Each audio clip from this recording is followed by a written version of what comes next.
दोस्तों आज की इस वीडियो में हम जो होने वाले हैं क्लास 11th और 12th का जितना भी फार्मूला है मैथ का वो सारा का सारा फार्मूला इस वीडियो में जानेंगे। तो वीडियो को शुरू करते हैं।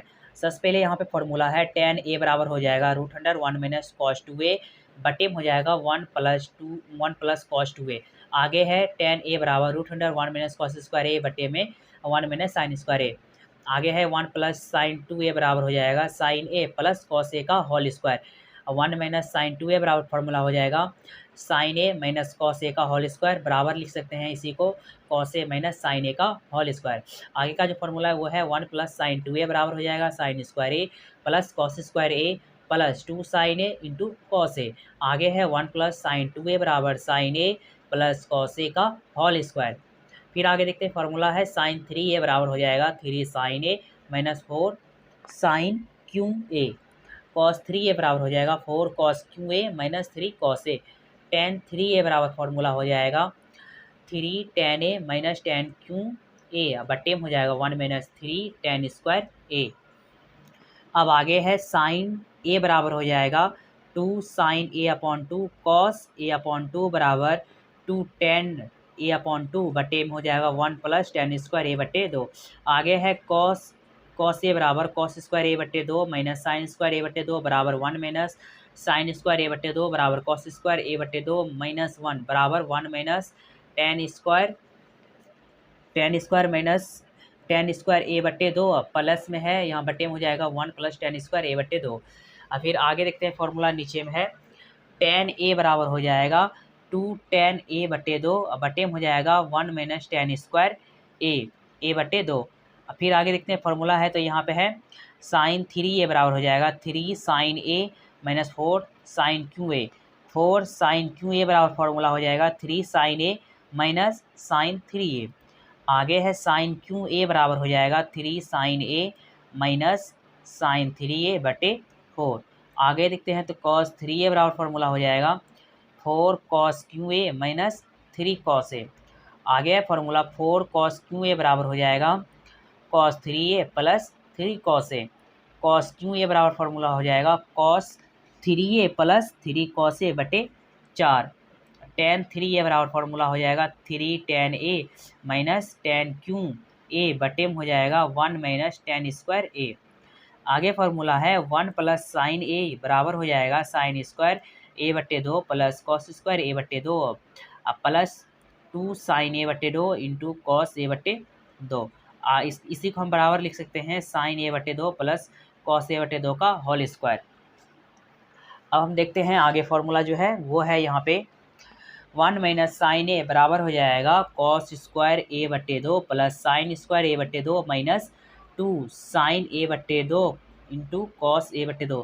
ये जो है ये ए माइनस बी का होल स्क्वायर पे रिलेटेड है इसलिए इसको हम लिख सकते हैं कॉस ए बटे 2 माइनस साइन ए बटे 2 का होल स्क्वायर। आगे जो फार्मूला है वो है कॉस ए बराबर कॉस स्क्वायर ए बटे 2 माइनस साइन स्क्वायर ए बटे 2। अब कॉस ए बराबर फार्मूला हो जाएगा 1 माइनस साइन स्क्वायर ए बटे 2 माइनस साइन स्क्वायर ए बटे 2। आगे फार्मूला है कॉस ए बराबर 1 माइनस 2 साइन स्क्वायर ए बटे 2।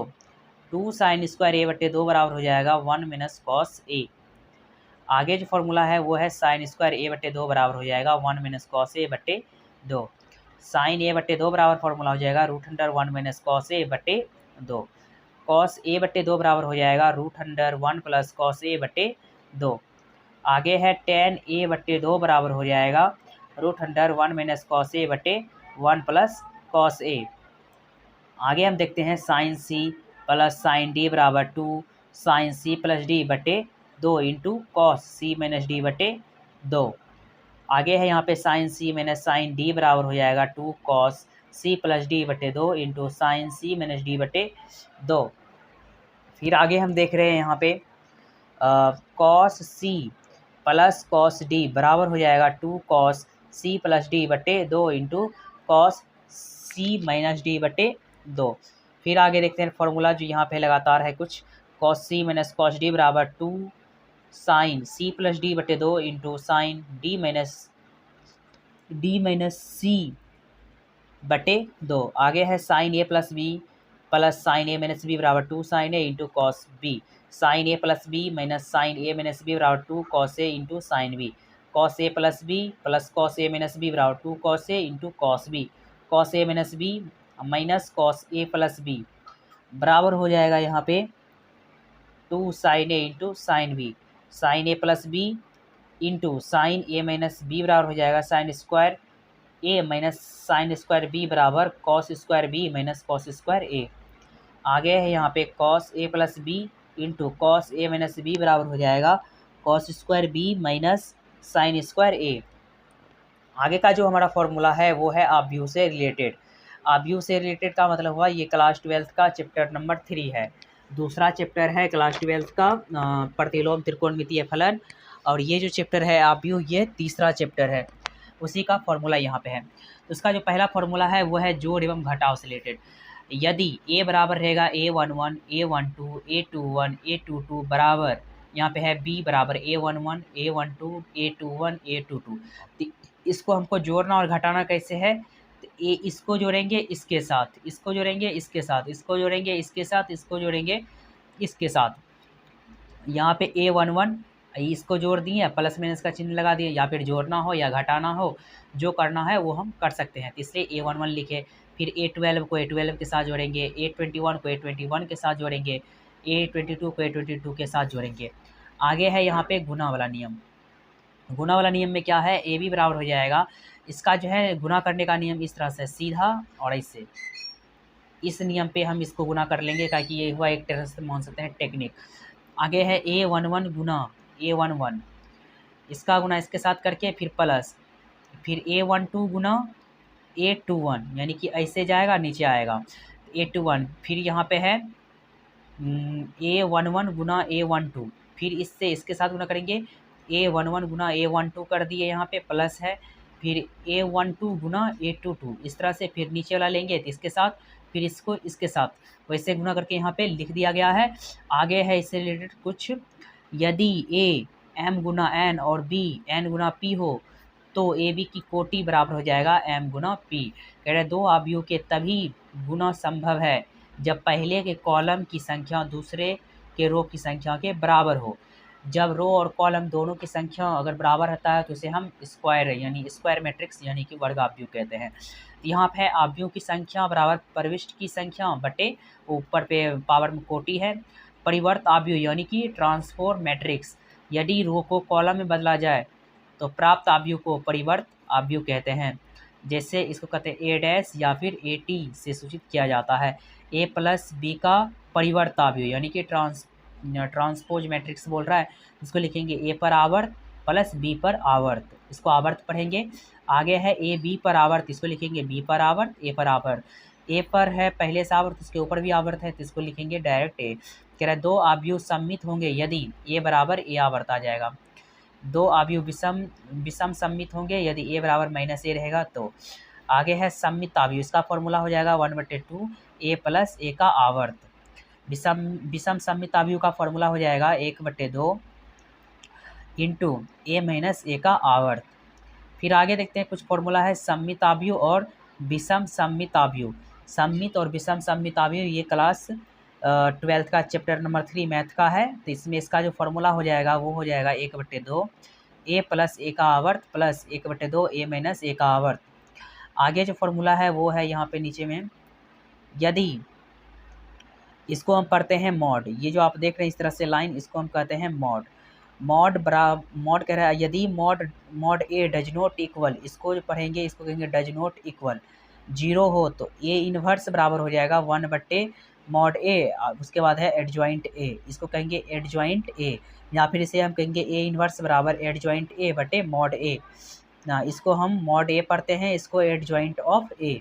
आगे है यहाँ पे फॉर्मूला, यदि ए बराबर ए इंटू बी या सी इंटू डी हो तो इसका गुना वाला जो नियम है वो आगे है, वो भी हम आपको दिखा रहे हैं। तो आप यहाँ पे देख सकते हैं कि ए इनवर्स बराबर हो गया 1/mod ए, ए गुना डी कर दिया बी गुना सी कर दिया। चिन्ह चेंज, ध्यान कह रहा है चिन्ह चेंज स्थान चेंज, चिन्ह भी चेंज करेंगे और स्थान भी चेंज करेंगे। आगे है ए इनवर्स बराबर हो जाएगा 1/mod A root under D minus B minus C और ए। आगे यहाँ पे फॉर्मूला है, यदि ए बराबर ए बी सी डी हो तो मॉड ए बराबर हो जाएगा A D minus B C. A B inverse बराबर हो जाएगा B inverse minus A inverse, A B C inverse रहेगा, C inverse B inverse A inverse. आगे है सारणिक का फॉर्मूला। सारणिक भी बहुत ही इंपॉर्टेंट है, इससे भी ज़्यादा से ज़्यादा पूछता है बोर्ड एग्जाम में। तो इसको कहेंगे यहाँ पे यदि सारणिक, यानी ये जो त्रिभुज का सिंबल है यहाँ पे लिखेंगे A1 B1 C1 A2 B2 C2 A3 B3 C3। तो पहली स्तंभ से विस्तार, इसको हम बारी बारी से लेंगे तो इसको त्रिभुज बराबर हो जाएगा यहाँ पे A1, यहाँ पे इसको जब A1 लिए तो ये और ये दोनों बंद कर देंगे तो बचेगा B B2 B3 C2 C3, उसी को यहाँ पे लिख दिए माइनस, जब इसको लेंगे तो ये पूरे इस तरह से बंद हो जाएगा, ये ऊपर वाला बंद होगा तो ये और ये बचेगा, उसी को यहाँ पे इस तरह से लिख दिया गया। और उसको आगे हल करने के बाद इस रूप में आएगा। तो आगे है यदि सारणिक बराबर यहाँ पर हो जाएगा ABCD हो तो यहाँ पे विस्तार, यहाँ पे डेल इसको भी बोल सकते हैं, इसको डेल भी बोल सकते हैं, AD माइनस BC। यदि त्रिभुज के 3 शीर्ष x1 y1 इस तरह से दिया हो तो उसका जो फॉर्मूला होता है वो होता है 1/2। इसको कहेंगे सारणिक का जो होता है, इसको मॉड भी बोल सकते हैं। x1 y1 1, x2 y2 x3 y3 तीनों जगह 1 1 है, और उसका जो फॉर्मूला है वहाँ नीचे में लिखा हुआ है। आगे हम देखते हैं कि बिंदु x1 y1 x2 y2 से जाने वाली रेखाओं का समीकरण जो है वो यहाँ पे दिया हुआ है। x1 y1 1 x2 y2 x और y सब जगह देखिए 0 बराबर कर दिए हैं। लिखा हुआ यहाँ पे A1x प्लस B1 y बराबर C1, A2x plus B2 y बराबर C2 हो तो A बराबर हो जाएगा A1 B1 A2 B2, x बराबर हो जाएगा x बटे y, B बराबर हो जाएगा C1 बटे C2। यदि मॉड A बराबर 0 हो तो हल असंगत होंगे। यदि mod A does not equal हो तो हल संगत होंगे। यहाँ पे असंगत, यहाँ पे संगत। अगर आपको वीडियो पसंद आए तो चैनल को लाइक कमेंट से सब्सक्राइब जरूर करें।